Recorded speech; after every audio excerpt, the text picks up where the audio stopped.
വെറുതെ കോടതിയെ ചാരി എന്തെങ്കിലും പറയാമെന്ന് കരുതരുത്. ഞാൻ വാദിച്ച കേസാണ്. ആ കേസിൽ വിധി തനിക്ക് അനുകൂലമാവുകയും ചെയ്തതാണ്. അതുകൊണ്ട് എന്തെങ്കിലും പറയാമെന്ന് കരുതണ്ട. പിണറായിയെ മുൻപിൽ നിർത്തിക്കൊണ്ട് ഇടുക്കി ഭൂമി കയ്യേറ്റത്തെക്കുറിച്ച് കുടിയേറ്റക്കാരെ ഈ സർക്കാർ കഷ്ടത്തിലാക്കിയതിനെ കുറിച്ച് വാചാലനാവുകയായിരുന്നു കുഴൽനാടൻ. ഇവിടെ നിങ്ങൾ ഇടുക്കിയിൽ വെച്ച ബോർഡ് എനിക്ക് നന്നായിട്ട് അറിയാമെന്ന് ചൂണ്ടിക്കാണിച്ചായിരുന്നു കുഴൽനാടൻ തകർത്തത്. ആ വീഡിയോയും ഒന്ന് കണ്ടു നോക്കാം.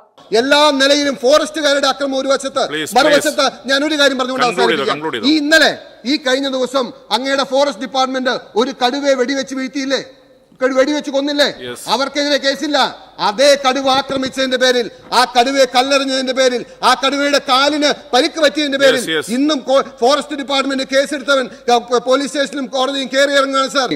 ഇതിന് മുമ്പും പലയാവർത്തി നമ്മൾ ചർച്ച ചെയ്തിട്ടുള്ള ഒരു പ്രയാസവും പ്രശ്നവും വിഷമവുമാണ് മലയോര മേഖലയിലെ, പ്രത്യേകിച്ച് ഇടുക്കി ജില്ലയിലെ ജനങ്ങൾ അനുഭവിക്കുന്ന പ്രയാസം എന്ന് പറയുന്നത്. ഇതിപ്പോൾ ഞങ്ങൾ ചൂണ്ടിക്കാണിച്ചത് ഇടുക്കി ജില്ലയിലെ പരുന്തുംപാറ, വാഗമൺ, ചൊക്രാമുടി, ചിന്നക്കനാൽ, മാൻകുത്തിമേട്, അണക്കരമെട്ട്, കോട്ടക്കമ്പൂർ തുടങ്ങിയ മേഖലകളിൽ വ്യാപകമായി സർക്കാർ ഭൂമി കയ്യേറ്റം നടക്കുകയാണ്. സർക്കാർ ഭൂമിക്ക് 1964, 65, 67, 71 ഒക്കെ വ്യാജപ്പട്ടയമുണ്ടാക്കി ഈ ഭൂമി വിൽപ്പന നടത്തി കോടികളുടെ തട്ടിപ്പാണ് കയ്യേറ്റ ലോബി നടത്തുന്നത്. ഇതിൽ ബഹുഭൂരിപക്ഷവും ഇടുക്കി ജില്ലയിൽ നിന്നുള്ളവരല്ല സാർ, പുറത്തുനിന്നുള്ളവരാണ് ഇതൊക്കെ ചെയ്തുകൊണ്ടിരിക്കുന്നത്. ഈ പരുന്തുംപാറ വില്ലേജ് സർവേ നമ്പർ 534 വ്യാപകമായ കയ്യേറ്റം നടന്നിട്ടുള്ളത്. 624 ഏക്കർ 84 സെന്റ് സ്ഥലമാണ് ഈ സർവേ നമ്പറിലുള്ളത്. ഒരു കാരണവശാലും പട്ടയം നൽകാൻ കഴിയാത്ത, കൃഷിയോഗ്യമല്ലാത്ത തട്ടുപാറ. അതായത് നമുക്കറിയാം, ഈ നിയമം അനുസരിച്ച് കൃഷിക്കും അല്ലെങ്കിൽ വീട് വയ്ക്കുന്നതിനും ആണ് പട്ടയം കൊടുക്കാൻ നിയമമുള്ളത് എന്നിരിക്കെ ഈ പാറക്കെട്ടുകൾക്ക് എങ്ങനെയാണ് സാർ പട്ടയം കിട്ടുന്നത്? പാറക്കെട്ടുകൾക്ക് പട്ടയം കൊടുക്കാൻ നിയമപരമായ സാധുത ഇല്ലാത്തപ്പോൾ ഏക്കർ കണക്കിന് പാറയ്ക്ക് എങ്ങനെയാണ് പട്ടയം ഇഷ്യൂ ചെയ്യപ്പെട്ടതെന്ന് ഈ സർക്കാർ ഉത്തരം പറയണ്ടേ? അത് സംബന്ധിച്ച് 21 ശേഷം പീരുമേട് താലൂക്കിലെ ഈ വ്യാപകമായ കയ്യേറ്റം സംബന്ധിച്ച് നിരവധി റിപ്പോർട്ടുകൾ പീരുമേട് തഹസിൽദാർക്ക്, വില്ലേജ് ഓഫീസറും താലൂക്ക് സർവേയറും നൽകിയെങ്കിലും ഒരു നടപടി ഉണ്ടായില്ല സാർ. ഈ വ്യാജ പട്ടയങ്ങൾ ഉണ്ടാക്കുകയും ക്രയവിക്രയം അഭംഗുരം നടക്കുകയും ചെയ്തുകൊണ്ടിരുന്നു. അതിൻ്റെ അന്വേഷിച്ച് ചെല്ലുമ്പോഴാണ് നമുക്ക് മനസ്സിലാവുന്നത് ഇതിന് പിന്നിൽ വലിയൊരു ലോബി പ്രവർത്തിക്കുന്നുവെന്നും ആ ലോബിക്ക് ഈ സർക്കാരിൻ്റെ ശക്തമായ പിന്തുണ ലഭിക്കുന്നുവെന്നും. അല്ലെങ്കിൽ എന്തുകൊണ്ടാണ് ഇതുപോലെ റിപ്പോർട്ടുകൾ വന്നിട്ട് സമയത്ത് ഇത് ഒഴിപ്പിക്കാൻ കഴിയാവുന്നത്? സാർ, ഇതിൻ്റെ പ്രശ്നം യഥാർത്ഥത്തിൽ ഇങ്ങനെയുള്ള കയ്യേറ്റങ്ങൾ ഒടുവിൽ ഈ തലയ്ക്ക് നട്ടപ്പുറ പതിക്കുന്ന, അല്ലെങ്കിൽ ഇതിൻ്റെ വേദന പേറേണ്ടി വരുന്നത് ഇടുക്കിയിലെ സാധാരണ ജനങ്ങളാണ് സാർ. ഇപ്പോൾ മന്ത്രി ഇവിടെ സംസാരിച്ചപ്പോൾ സൂചിപ്പിച്ചില്ലേ, 2 ഹൈക്കോടതി വിധിയുടെ പശ്ചാത്തലത്തിൽ പട്ടയ വിതരണം 1964 റൂള് പ്രകാരമുള്ള പട്ടയ വിതരണം തടസ്സപ്പെട്ടിരിക്കുകയാണ്. സുപ്രീം കോടതി വിധിയുടെ അടിസ്ഥാനത്തിൽ 1993 പ്രകാരമുള്ള പട്ടയ വിതരണം തടസ്സപ്പെട്ടിരിക്കുകയാണ്. 20,000-ലേറെ ആളുകൾ പട്ടയം കാത്തിരിക്കുമ്പോൾ ഇടുക്കി ജില്ലയിൽ പൂർണ്ണമായും പട്ടയ വിതരണം തടസ്സപ്പെട്ടു എന്നാണ് യാഥാർത്ഥ്യം. സാർ, ഇതിന് ചെറിയൊരു പശ്ചാത്തലമുണ്ട്. ഇടുക്കി ജില്ലയിലെ ഭൂപ്രശ്നങ്ങൾ ഇന്നും ഇന്നലെയും തുടങ്ങിയതല്ല. നമുക്കറിയാം, ഏറ്റവും ഒടുവിലായി ആ ജില്ല ഏറ്റവും കൂടുതൽ ചർച്ച ചെയ്തത് ഗാഡ്ഗിൽ കസ്തൂരംഗൻ റിപ്പോർട്ടുകളായിരുന്നു. എൻ്റെ കയ്യിൽ ഉള്ളത് UPA സർക്കാർ അധികാരത്തിൽ നിന്നും പോകാൻ മണിക്കൂറുകൾ മാത്രം ബാക്കിയുണ്ടായിരുന്നപ്പോൾ 2014 മാർച്ച് 10 ഇറക്കിയ കരട് വിജ്ഞാപനമാണ്.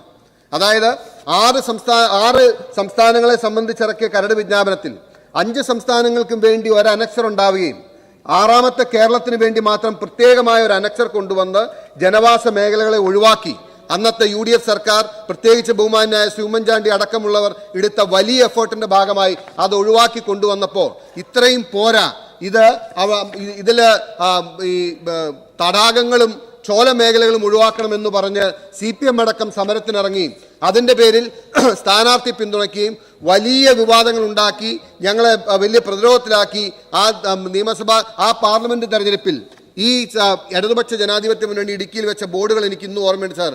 ESA പട്ടയ വിഷയങ്ങൾക്ക് ശാശ്വത പരിഹാരം എന്ന് പറഞ്ഞ് ജനങ്ങളെ സമീപിച്ച് വോട്ട് വാങ്ങി നിങ്ങൾ ജയിച്ചു വന്നു. അന്ന് പാർലമെന്റിൽ ജയിച്ചു. പിന്നീട് വന്ന നിയമസഭാ തെരഞ്ഞെടുപ്പിൽ ഇവിടെ ജയിച്ചു വന്ന മുഴുവൻ ആളുകൾക്ക് അറിയാം, മുഴുവൻ ഇടുക്കിയിലെ മലയോര പ്രദേശങ്ങളിൽ എഴുതി വെച്ചത് ESA പട്ടയ വിഷയങ്ങൾക്ക് ശാശ്വത പരിഹാരം എന്നാണ്. പക്ഷെ നിർഭാഗ്യവശാൽ ഞാനൊരു കാര്യം പറയട്ടെ, അങ്ങ് മുഖ്യമന്ത്രി അടക്കമുള്ളതുകൊണ്ട് അങ്ങ് അധികാരത്തിൽ വന്ന് 3 മാസം തികയുന്നതിന് മുമ്പ് ഇറക്കിയ ഓർഡറാണ് സാർ എൻ്റെ കയ്യിലുള്ളത്. 9/6/2016 1ാം പിണറായി സർക്കാർ ഇറക്കിയ ആദ്യത്തെ ഉത്തരവ് സർക്കുലർ. ആ സർക്കുലറിലാണ് ആദ്യമായി പറഞ്ഞത് ഇടുക്കി ജില്ലയിലെ 8 വില്ലേജുകളിൽ NOC ഇല്ലാതെ ഒരു നിർമ്മാണ പ്രവർത്തനം നടത്തേണ്ടതില്ല എന്ന്. അതിനടിസ്ഥാനമായി നിങ്ങൾ സൂചിപ്പിച്ചത് 1801/2010 എന്ന് പറയുന്ന കേസിലെ ഡിവിഷൻ ബെഞ്ചിലെ വിധിയാണ്. സാർ, 1801/2010 കേസിലെ ഇൻട്രീം ഓർഡർ വരുമ്പോൾ അച്യുതാനന്ദൻ സർക്കാർ അധികാരത്തിലിരുന്നു. അതിനുശേഷം ഉമ്മൻചാണ്ടി സർക്കാർ 5 വർഷം ഭരിച്ചു. ആ സമയത്തൊന്നും ഇല്ലാതിരുന്ന നിയന്ത്രണം ആദ്യമായി ഇടുക്കിയിലെ ജനങ്ങളുടെ മേൽ അടിച്ചേൽപ്പിച്ചത് അങ്ങാണെന്നത് അങ്ങ് വിസ്മരിക്കരുത് സാർ. കാരണം അങ്ങ് ആ തെരഞ്ഞെടുപ്പിൽ ജയിക്കാൻ വേണ്ടി, ഇടുക്കിയിലെ ഭൂരിപക്ഷം സീറ്റുകൾ ജയിക്കാൻ വേണ്ടി ESA പട്ടയ വിഷയങ്ങൾക്ക് ശാശ്വത പരിഹാരം എന്ന് പറഞ്ഞു വന്നിട്ട് ഇത് ജനങ്ങൾക്ക് മേൽ അടിച്ചേൽപ്പിച്ച അങ്ങയുടെ സർക്കാരാണ് എന്നത് അങ്ങേക്ക് വിസ്മരിക്കാൻ കഴിയില്ല. കാരണം അതിന് പിന്നാലെയാണ് ഒന്നിനു പിറകെ ഒന്നായി ഈ തിരിച്ചടിയെല്ലാം സർക്കാരിലേക്ക്. ഞാൻ പറയുന്നു, ആദ്യമായി കോടതിയിൽ പട്ടയ ഭൂമി വീട് വെക്കാനും കൃഷിക്കും അല്ലെങ്കിൽ ചെറുകിട കട നടത്താനും മാത്രമാണ് ഉപയോഗിക്കാൻ കഴിയൂ എന്ന് ഏതെങ്കിലും ഒരു സർക്കാർ നിലപാടെടുത്തിട്ടുണ്ടെങ്കിൽ അത് ഒന്നാം പിണറായി സർക്കാരായിരുന്നു സാർ. ആ സർക്കാരിന്റെ നിലപാടിനെ ശരിവെച്ചുകൊണ്ടാണ് ഹൈക്കോടതി എല്ലാ നിലയ്ക്കുള്ള നിർമ്മാണ നിരോധനവും ഏർപ്പെടുത്തിയത്. ഞാൻ ചോദിക്കട്ടെ, അതിനുശേഷം ഈ സർക്കാർ 8 വില്ലേജുകൾ മാത്രമായി നിർമ്മാണ നിരോധനം കൊണ്ടുവന്നു. ഇവിടെ ഇരിക്കുന്നവരെല്ലാവരും നിയമസഭാ സാമാജികരാണല്ലോ. ഞാൻ ചോദിക്കട്ടെ, സംസ്ഥാനത്തിന് ബാധകമായ ഒരു നിയമം നടപ്പിലാക്കിയാൽ ആ നിയമം പ്രത്യേക രീതിയിൽ 8 വില്ലേജുകൾ മാത്രം നടപ്പിലാക്കണമെന്ന് എങ്ങനെയാണ് സാർ നിങ്ങൾക്ക് പറയാൻ കഴിയുക? ആ ജനങ്ങളോട് മാത്രം നിങ്ങൾ എന്തുകൊണ്ടാണ് തിരിച്ചുവേദം കാണിക്കുന്നത്? ഒരടിസ്ഥാനമില്ലാതെ, ഒരു നിയമത്തിന്റെ പിൻബലമില്ലാതെ നിങ്ങൾ 8 വില്ലേജുകൾ മാത്രമായി നടപ്പിലാക്കി. ഇതിന്റെ അകത്ത് മറ്റൊരു വാചകം ഉണ്ടായിരുന്നു സാർ. അതായത്, സ്വന്തമായി ഈ സംസ്ഥാനത്ത് എവിടെയെങ്കിലും വീടുണ്ടെങ്കിൽ ഇടുക്കി ജില്ലയിലെ ഈ 8 വില്ലേജിൽ വീട് വെക്കാൻ അവകാശമില്ല എന്ന്. ഇന്നലെ അങ്ങ് പറഞ്ഞൊരു വാചകമുണ്ടല്ലോ, അമിതാധികാര പ്രയോഗം എന്ന് പറഞ്ഞ വാചകം. അമിതാധികാര പ്രയോഗമാണ് സർ അങ്ങയുടെ ഉദ്യോഗസ്ഥർ നടത്തിയത്. ഈ കേസ് ഹൈക്കോടതിയിൽ ചോദ്യം ചെയ്ത് വാദിച്ചത് ഞാനാണ്. ഞാൻ വാദിച്ച കേസിൽ ആ ഒരു ഭാഗം ഹൈക്കോടതി റദ്ദ് ചെയ്യേണ്ടായി. അത് അമിതാധികാര പ്രയോഗമായതുകൊണ്ടാണ് അത് റദ്ദാക്കിയത്. ഒന്നിനു പിറകെ ഒന്നായി ഈ ഇടുക്കിയിലെ ജനങ്ങൾക്ക് മേൽ അടിച്ചേൽപ്പിക്കുന്ന നിയന്ത്രണങ്ങൾക്ക് നിയമസാധുതയില്ല എന്ന് മാത്രമല്ല, നിയമപ്രകാരം നിലനിൽക്കുന്നതല്ല. അങ്ങ് പറഞ്ഞല്ലോ ഇപ്പോൾ ഇവിടെ പട്ടയ വിതരണം തടസ്സപ്പെട്ടുവെന്ന്. ഇനി നമ്മൾ CHRലേക്ക് വന്നാൽ ഞാൻ ചോദിക്കട്ടെ സാർ, എല്ലാ സർക്കാരുകളും കൈക്കൊണ്ടുവന്ന നയം അങ്ങ് പറഞ്ഞതായിരുന്നു, ശരിയാണ്. ഈ CHRൽ വരുന്ന 2,15,720 ഏക്കർ സ്ഥലം, അതിൽ കേവലം 2,15,720 15,720 ഏക്കർ സ്ഥലം മാത്രമാണ് റിസർവ് ഫോറസ്റ്റ് എന്നും ബാക്കിയുള്ള സ്ഥലം റവന്യൂവിന്റെ സ്ഥലമാണ് എന്ന കൺസിസ്റ്റന്റ് ആയിട്ടുള്ള നിലപാടാണ് എല്ലാ സർക്കാരുകളും സ്വീകരിച്ചു വന്നത്. പക്ഷേ ഇന്നിപ്പോ സുപ്രീം കോടതി സ്റ്റേ വരാൻ കാരണം എന്താണ് സാർ? അതായത് ആ സ്റ്റേ വരാൻ കാരണം 6/9/2018, അതായത് ഈ സർക്കാർ അധികാരത്തിൽ വന്നതിന് ശേഷം ഈ സർക്കാരിന്റെ സമയത്ത് ഫോറസ്റ്റ് ഡിപ്പാർട്ട്മെന്റിന്റെ ഒരു റിപ്പോർട്ട് ഉണ്ടാക്കിയാണ് സാർ. ആ ഫോറസ്റ്റ് ഡിപ്പാർട്ട്മെന്റ് ആ റിപ്പോർട്ടിൽ 2,10,000 ഏക്കർ സ്ഥലം റിസർവ് ഫോറസ്റ്റ് ആണ് എന്ന് ആദ്യമായി അങ്ങയുടെ കീഴിലുള്ള ഈ ഫോറസ്റ്റ് ഡിപ്പാർട്ട്മെന്റ് 2,10,000 ഏക്കർ സ്ഥലം ഫോറസ്റ്റ് റിസർവ് ആണെന്ന് ആദ്യമായി റിപ്പോർട്ട് എഴുതി. ആ റിപ്പോർട്ട് കേസിലെ വാദികൾ സുപ്രീം കോടതിയിൽ ഹാജരാക്കി. ഫോറസ്റ്റ് ഡിപ്പാർട്ട്മെന്റ് അവകാശപ്പെടുന്നത് CHRലെ ഭൂമി മുഴുവൻ റിസർവ് ഫോറസ്റ്റ് ആണ് എന്ന് കോടതിയിൽ കാണിച്ചു. ആ സമയത്ത് ഏത് കോടതിയും സ്റ്റേ ചെയ്യും സാർ? കാരണം ഫോറസ്റ്റ് ലാൻഡ് ഏലിനേറ്റ് ചെയ്യാൻ ഒരു സർക്കാരിനും അധികാരമില്ല എന്ന് പറയും. ആ വിധി ഇടുക്കിയിലെ ജനങ്ങൾക്ക് മേൽ, CHRലെ പട്ടയം കാത്തിരിക്കുന്ന 10,000 ജനങ്ങൾക്ക് മേൽ അടിച്ചേൽപ്പിച്ചത് ഈ ഫോറസ്റ്റ് ഡിപ്പാർട്ട്മെന്റ് ആ റിപ്പോർട്ടല്ലേ സാർ? അതിൽ നിന്ന് നിങ്ങൾക്ക് ഒഴിഞ്ഞു മാറാൻ കഴിയോ? കൺസിസ്റ്റന്റ് ആയ ഒരു എല്ലാ സർക്കാരുകളും സ്വീകരിച്ചു വന്ന നിലപാട് 15,000 ഏക്കർ റിസർവ് ഫോറസ്റ്റ് ആണ്, ബാക്കി റവന്യൂവിന്റെ ലാൻഡാണ്. റവന്യൂ ലാൻഡിന് പട്ടയം കൊടുക്കാമെന്നിരിക്കെ ആ റവന്യൂ ലാൻഡ് അല്ല എന്നുള്ള ആദ്യത്തെ റിപ്പോർട്ട് ഇവോൾവ് ചെയ്തത് രണ്ടാം പിണറായി വിജയൻ സർക്കാരിന്റെ കാലത്തല്ല എന്ന് പറയാൻ കഴിയോ? അതാണിപ്പോ കോടതി. അല്ലാതെ വെറുതെ കോടതി വിധി ഉണ്ടായി എന്ന് പറഞ്ഞ് നിങ്ങൾ കോടതിയെ ചാരി പറയരുത്. ഹൈക്കോടതിയിൽ എങ്ങനെയാണ് വിധി ഉണ്ടായത്? ഹൈക്കോടതിയിൽ വിധി ഉണ്ടായത് അങ്ങ് പറയണം. അങ്ങ് അധികാരത്തിൽ വന്ന സർക്കാർ വന്നതിന് ശേഷമാണ് ആദ്യമായി ഒരു കോടതിയിൽ പറഞ്ഞത് പട്ടയ ഭൂമിയിൽ ഈ 3 കാര്യങ്ങൾക്ക് മാത്രമേ അനുവാദം നൽകാൻ ഞങ്ങൾ ഉദ്ദേശിച്ചിട്ടുള്ളൂ എന്ന്. സാർ, എൻ്റെ കയ്യിൽ 1963 ആ പട്ടയ ഭേദഗതി നിയമം അല്ലെങ്കിൽ ആ ഭൂപതിവ് നിയമം ഈ നിയമസഭ ചർച്ച ചെയ്തപ്പോ ആരൊക്കെയാണ് സാർ? PT ചാക്കോയാണ് ഞാൻ അവസാനിപ്പിക്കാം മൂവ് ചെയ്തത്. ഗൗരിയമ്മ, VR കൃഷ്ണനായർ, എത്രയോ പ്രഗത്ഭരായ നിയമസഭാ സാമാജികർ പറഞ്ഞു. അവരാരും ആ നിലപാടിലല്ല സാർ ഈ നിയമം പാസ്സാക്കിയത്. ഏതെങ്കിലും ഉദ്യോഗസ്ഥൻ പറയുന്നത് കേട്ടിട്ട് അവരുടെ ഈഗോ സാറ്റിസ്ഫൈ ചെയ്യാൻ വേണ്ടി അവരെഴുതി കൊടുക്കുന്നത് സർക്കാരിന്റെ നിലപാടായി ഹൈക്കോടതിയിൽ പറഞ്ഞതാണ് സാർ ഇന്ന് വന്ന ഈ ഗതികേടെന്ന് പറയുന്നത്. അത് മാത്രമാണോ?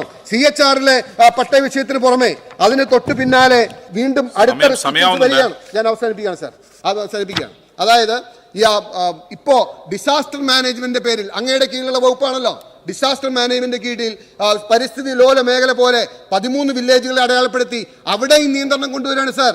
ഞാൻ വളരെ വേദനയോടുകൂടി പറയുന്നു, അങ്ങ് പ്രഖ്യാപിച്ച ഇടുക്കി പാക്കേജ് എന്ന് പറയുന്നത്, ഇടുക്കി പാക്കേജിൽ 1 രൂപ നൽകിയില്ല എന്ന് മാത്രമല്ല, അങ്ങ് പ്രഖ്യാപിച്ച ഇടുക്കി പാക്കേജ് എന്ന് പറയുന്നത് ഇടുക്കിയിൽ നിന്നും ജനങ്ങളെ പാക്ക് ചെയ്യുന്ന ഒരു പരിപാടിയായിരുന്നു എന്ന് ഇപ്പോഴാണ് സാർ മനസ്സിലായത്.